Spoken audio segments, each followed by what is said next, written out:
ठीक है। नाजरीन आदाब, आपकी बात से मैं अरशद जमाल। आज अलीगढ़ ओल्ड बॉयज़ एसोसिएशन का सर सैयद डे जो मनाया जाता है, आज उस प्रोग्राम के मेहमान खुसूसी बहुत ही सीनियर एडवोकेट इश्तियाक अहमद साहब यहाँ मेहमान खुसूसी की हैसियत से आज मौजूद थे। तो आइए हम इश्तियाक साहब से थोड़ा बात करते हैं अलीगढ़ मुस्लिम यूनिवर्सिटी के बारे में और इस दिवस के बारे में जो आज मनाया गया है। जाहिर सी बात है कि इश्तियाक साहब ने आज से 58 साल पहले दाखिला लिया। जब हम लोगों को पैदा हो सिर्फ 2 साल के रहे होंगे, तब इश्तियाक साहब ने अलीगढ़ मुस्लिम यूनिवर्सिटी में दाखिला लिया था। तो इश्तियाक साहब, आपकी बात में बहुत आपका इस्तकबाल है। सबसे पहले तो ये जानना चाहते हैं कि आपने 58 साल पहले अलीगढ़ मुस्लिम यूनिवर्सिटी में दाखिला लिया था। आप 50 साल से ज़ायद हो गया आपको यहाँ वकालत करते हुए। तो उस वक्त की यूनिवर्सिटी और आज की यूनिवर्सिटी में क्या फ़र्क महसूस करते हैं? अब उस वक्त की यूनिवर्सिटी में तो ऐसा रहा है कि बड़ी सख्त डिसिप्लिन रही है और बाहर के एलिमेंट भी जो रहते हैं, ऐसी कोई अनटूवर्ड अनप्लीजेंट घटनाएं नहीं होती थी। बड़ा पीसफुल एटमॉस्फेयर रहा था। लेकिन इधर बाद के कुछ सालों में 10 साल के अंदर तो बड़े एंटी सोशल एलिमेंट आ गए हैं अपना, तो डिस्टर्बेंस तो रहता रहा है। किस तरह के बदलाव की आप जैसे यूनिवर्सिटी को ज़रूरत महसूस हो रही है? आज की ज़रूरत है कि भाई एजुकेशनल माहौल जो है पीसफुली होना चाहिए जी। और लोग अपना जो जिस मकसद से यूनिवर्सिटी में आए पढ़ने के लिए, उनका ज़्यादातर औकात उसी पढ़ने में, और सर सैयद का एक एम था स्पोर्ट्स के लिए भी था, स्पोर्ट्स में ध्यान देना चाहिए। तो दिन ब दिन तो जैसे हर चीज़ में तरक्की हो रही है, तो यूनिवर्सिटी के जो निज़ाम है, यहाँ का जो कानून है या जो भी चीज़ें हैं, तो उसमें और बेहतर होने के बजाय इस खराबी के असबाब क्या हैं? ये असबाब तो ऑल राउंड है। जब समाज में गिरावट होती है तो लोग उसके, चूँकि फ़र्द जो है उसकी यूनिट है, तो ख़राब लोग भी जाते हैं और वैसा माहौल ख़राब करते कराते हैं, इसलिए गिरावट है। एक चीज़ ये जानना चाह रहे थे कि जैसे अलीगढ़ में तो लड़के और लड़कियां दोनों ही पढ़ते हैं, तो ये जो ऑर्गेनाइजेशन है अलीगढ़ की, तो इस ऑर्गेनाइजेशन का नाम अलीगढ़ बॉयज़ एसोसिएशन क्यों है? नहीं, एक्चुअली मेरे मन में आ जाया था कि मैं चीफ गेस्ट के हैसियत से इस बात को कहूँ कि उसमें जब दोनों बॉयज़ और गर्ल्स हैं, तो इसका नाम क्यों ना ओल्ड बॉयज़ अलीगढ़ कहते हैं, बॉयज़ एंड गर्ल्स एसोसिएशन होना चाहिए। मेरे दिमाग में बात आई थी, लेकिन मैं अपनी तकदीर में कहते हुए मिस कर गया इसको। नहीं, इसकी कोई ना कोई तो तारीख ज़रूर होगी आपके जहन में, भले ना आ रहा हो कि क्यों आखिर बॉयज़ का। ऐसा तो नहीं कि पहले जो लड़के ही पढ़ते रहे? हाँ, पहले तो ये था कि शुरू में ऐसा था, हाँ, लड़के ही थे। मेरे ख्याल से यही वजह तब शायद रही होगी। इतनी निस्वां तालीम के बाद में अली वो अब्दुल्ला साहब थे, उन्होंने निस्वां कॉलेज वहाँ पर खोला। अच्छा, यानी जब यूनिवर्सिटी कायम हुई तो पहले बॉयज़ का ही सिर्फ था? बॉयज़ का ही था। अच्छा अच्छा अच्छा। तस्वर एक चीज़ ये मैं जानना चाह रहा था कि अलीगढ़ एक बात और कह दूँ, पहले यूनिवर्सिटी की काम के लिए तो बड़ी मुखालफत हुई थी जी। तो क्या कहना कि वो मस्तूरात, ये मतलब औरतों की, लड़कियों की पढ़ाई के लिए कहाँ हो सकता था। यानी सर सैयद साहब जो फाउंडर ऑफ यूनिवर्सिटी थे, उनके लिए कहाँ से नहीं कहाँ फैसला लिया गया है इस असली तालीम के लिए सामने। तो ये दिक्कत उनके सामने रही होगी, इसलिए उसकी तरफ, लड़कियों की पढ़ाई की तरफ नहीं गया। लेकिन अब्दुल्ला साहब मरहूम थे, उन्होंने उसकी तरफ ध्यान दिया।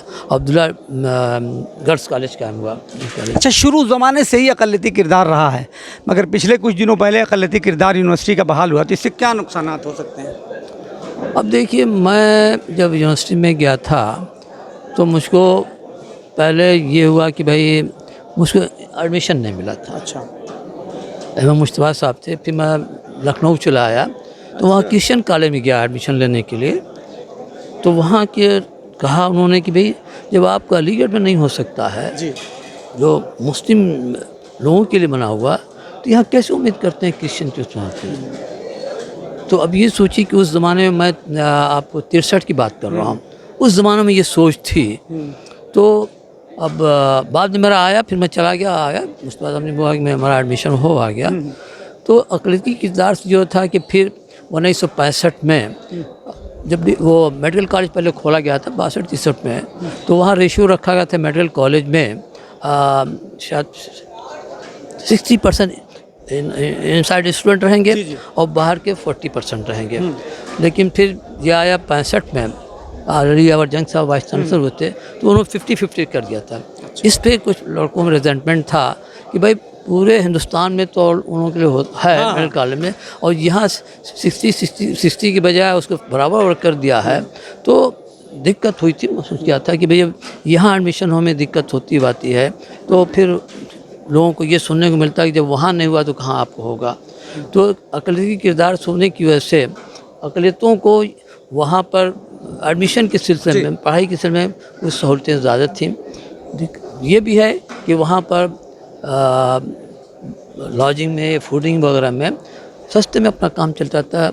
ये पसमानदा कौम, मुस्लिम कौम पसमानदा थी, चूँकि आप सैयद साहब ने तो इसको ध्यान में रखते पुशौब दौर से गुजरा था, तो उन्होंने ध्यान रख कर कि ब्रिटिशर्स का क्या वो रहा कि असबाब बगावत हिंद लिखे, तो उसमें सब गौर ख़ौस किया कि नहीं, मुसलमानों को चाहिए कि अंग्रेज़ों से अंग्रेज़ी तालीम हासिल करें। तो उन्होंने उसके तस्वर को अमली जामा पहनाया उसमें, और इसके लिए सहूलियात फराहम करने के लिए एक अक़लियती किरदार से ये सहूलियत होती है एडमिशन वगैरह सिलसिले में हमारे सन में। आज 17 अक्टूबर है, यौम पैदाइश है सर सैयद साहब का, तो उस पर क्या पैगाम देना चाहेंगे आप? अब पैगाम देना चाहूँगी, सर सैयद साहब ने जिस मिशन को लेकर यूनिवर्सिटी को कायम किया था, अभी मैंने अपने स्पीच में कहा है, जो इनका जो लैंप जला रखा था उसको हम जलाए रखें। तो उससे ये कि एक क्या और भी एमयूज़ कायम हो अपना, मैं यही पैगाम देना चाहता हूँ। AP पे क्यों कनात करें हम, और भी मुस्लिम यूनिवर्सिटीज़ कायम की जाए। हालांकि उसका एक्सटेंशन हुआ है मुर्शिदाबाद में, साउथ में भी, और यहाँ किशनगंज वगैरह में, लेकिन एक्चुअली उतना अभी वो चीज़ें, वो माहौल पैदा नहीं हो पाया है, जो ख़ास तौर से जो सेंटर में अलीगढ़। कौम को क्या पैगाम दे रहे हैं? कौम को पैगाम तो देना है कि तालीम की तरफ ज़्यादा तवज्जो दें। तालीम बहुत ही ज़रूरी है। अगर आप तालीम से आरास्ता हैं तो आपको किसी शोबे में इंशाल्लाह नाकामी नहीं मिलेगी। बहुत शुक्रिया आपका। हम लोगों के जैसे इश्तियाक साहब के बाद का जो ज़माना था, यानी उसी के वक्त के वैस तरफदार साहब हैं जो उसी ज़माने के हैं, और बहुत सीनियर आप भी हैं, अलीगढ़ मुस्लिम यूनिवर्सिटी के तालिब इल्म रहे हैं, और 8 साल तक लगभग आपने वहाँ से तालीम हासिल की है। और वहाँ से तालीम हासिल करके जब मऊ आप लौटे तो आपने तालीमुद्दीन इंटर कॉलेज जो है वो अभी जूनियर हाई स्कूल था, तो उसको हाई स्कूल और इंटर कॉलेज तक उसे ले गए। फिर उन्होंने अल फारूक बनाया, फिर इन्होंने स्कॉलर की एक बुनियाद रखी। और दूसरा ये कि बहुत तालीमी शोबे में आपका हर शोबे में काम रहता है, तो चाहे बच्चों की काउंसलिंग का मामला हो, चाहे जो भी मामला हो। तो आइए हम इनसे एक सवाल का जवाब जानना चाहते हैं। वैस साहब, आपका स्वागत है आपकी बात में। आपसे ये जानना चाहते हैं कि JNU और जामिया के मुकाबले में MU की रैंकिंग क्यों कम हो? बात करता हूँ।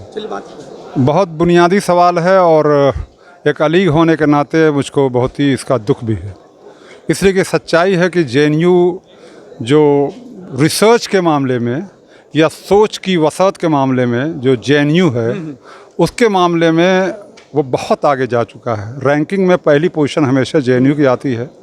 हमारी कभी तीसरी, कभी चौथी, कभी 11 तक हमारी पोजीशन रहती है। रिसर्च वगैरह कम हमारे वहाँ है। अलीगढ़ यूनिवर्सिटी में रिसर्च वर्क बहुत कम है, और ये जो एक तरीके से रैंकिंग जो होती है उसको बोलते हैं एक मिनट, एक्रीडेशन काउंसिल जो होती है, तो उसमें हर शोबे में ये देखती है कि हर शोबे में इनकी तहकीकात कितनी, रिसर्चेस कितनी।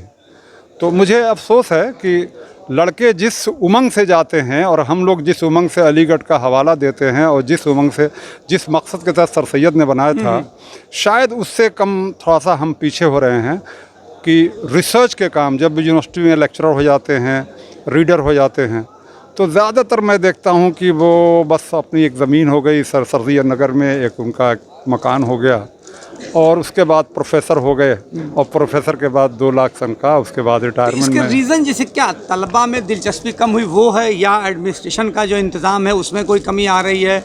आखिर वजह क्या इसकी पड़ रही है? देखिए अरशद साहब, सच बात तो ये है कि जो कमी वहाँ पे है, जो आप इशारा कर रहे हैं या जो पूछना चाहते हैं, वो एज ए होल हमारी पूरी कम्युनिटी में कमी है।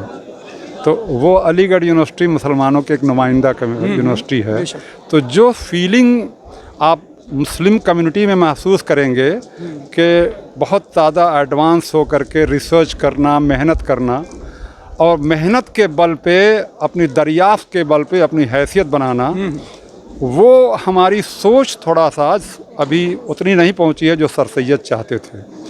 जो ये सवाल आपका बिल्कुल वाजिब है और मैं यही चाहूँगा कि सिर्फ अलीगढ़ नहीं, हिंदुस्तान के हर यूनिवर्सिटी कॉलेजेस में जहाँ मुसलमान पढ़ते हैं उनको ये सोचना चाहिए कि हमको दूसरी कौमों ने बहुत पीछे छोड़ दिया है और इसके मुकाबले के लिए एहतजाज के रास्ते मुनासिब नहीं है। उसका मुकाबला सिर्फ ये हो सकता है कि हम ज़हनी बुलंदी उनके मुकाबले में हासिल करें। उसके लिए हमको जफाकशी, मेहनत और डिटर्मिनेशन के साथ हमको आगे बढ़ना होगा, तभी ये खुशगवार मुकाबला होगा। क्या तवक्को रखते हैं आप इस खुशगवार तब्दीली की? मैं वाकई बहुत पैसिमिस्टिक हूँ, आई एम सॉरी, ऑप्टिमिस्टिक हूँ और रोशन ख्याल आदमी हूँ। मैं बिल्कुल उम्मीद करता हूँ कि पहले के मुकाबले में अब हमारी कौम कुछ ज़्यादा बेहतर सोच रही है और अब रियलाइज़ कर रही है कि हमारी मेहनत की कमी की वजह से हमारे साथी जो हिंदुस्तान की और कौमें, हमारे साथी बहुत आगे बढ़ गए हैं। हमको भी अपनी रफ्तार बढ़ाना चाहिए। तो ये मैं जनरली महसूस करता हूँ। तो इंशाअल्लाह जो कमी है वो पूरी होगी। एक आखिरी सवाल जी, कि जब चंद अलीगैरियंस एक साथ बैठते हैं और उसमें कुछ नॉन अलीग भी अगर होते हैं, तो एक मुझे शिकायत है ये जो मैं आपसे कह रहा हूँ कि तो फिर वो अलीगैरियन आखिर सबको भूल के क्यों आपस में ही लपट जाते हैं? हाँ, इसलिए कि वहाँ का अजीब सा कल्चर है कि अलीगढ़ यूनिवर्सिटी, लगता है कि वो दुनिया से बेखबर हो गया और कौन कौन बैठा है नॉन अलीग वहाँ। नहीं, इसको आप यूँ कह सकते हैं कि अपने मादरे इल्मी से बेपनाह मोहब्बत, उसके ज़र्रे ज़र्रे से मोहब्बत जब ये पता चल जाता है, चाहे वो दूर दराज का हो, चाहे उसका कल्चर अलग हो, मज़हब अलग हो, एक अजीब सा एक रिश्ता होता है कि अलीगढ़ में ये भी पड़ा है। 20, 25, 30 साल का भी फ़र्क हो। मैं 66 में गया था और कोई पता लगा कि हाँ सन 2018 में गया है, तो मुझको अजीब सा उसके साथ अपनापन, अपनायत का एहसास होता है। तो ये आप लोगों को बुरा नहीं मानना चाहिए कि हम आपको नज़रअंदाज नहीं कर रहे हैं, बिल्कुल नहीं। हम नॉन अली को नज़रअंदाज नहीं कर रहे हैं, बल्कि अपनों से अलीगढ़ की मोहब्बत में खो जाते हैं। हाँ, अलीगढ़ की मोहब्बत में खो जाते हैं, मगर उसकी बुनियाद पे हमारा मकसद ये नहीं कि हम दूसरों को नज़रअंदाज करें। ये बात तो दुरुस्त है, ये बात दुरुस्त है कि दुनिया की कोई भी यूनिवर्सिटी ऐसी नहीं है जो कि लोग वहाँ के पढ़े हुए बच्चे या स्टूडेंट जो हैं कि पढ़ाई के बाद भी अली यूनिवर्सिटी का भी नाम उसका अपने नाम के साथ शामिल करें। ये एजाज़ सिर्फ अलीगढ़ मुस्लिम यूनिवर्सिटी को हासिल है और हम उम्मीद करते हैं कि रैंकिंग में जो अलीगढ़ मुस्लिम यूनिवर्सिटी इस वक्त पीछे है, आने वाले दिनों में वो भी मकाम हासिल करेगी। बहुत बहुत शुक्रिया। आपकी बात से मैं अरशद जमाल।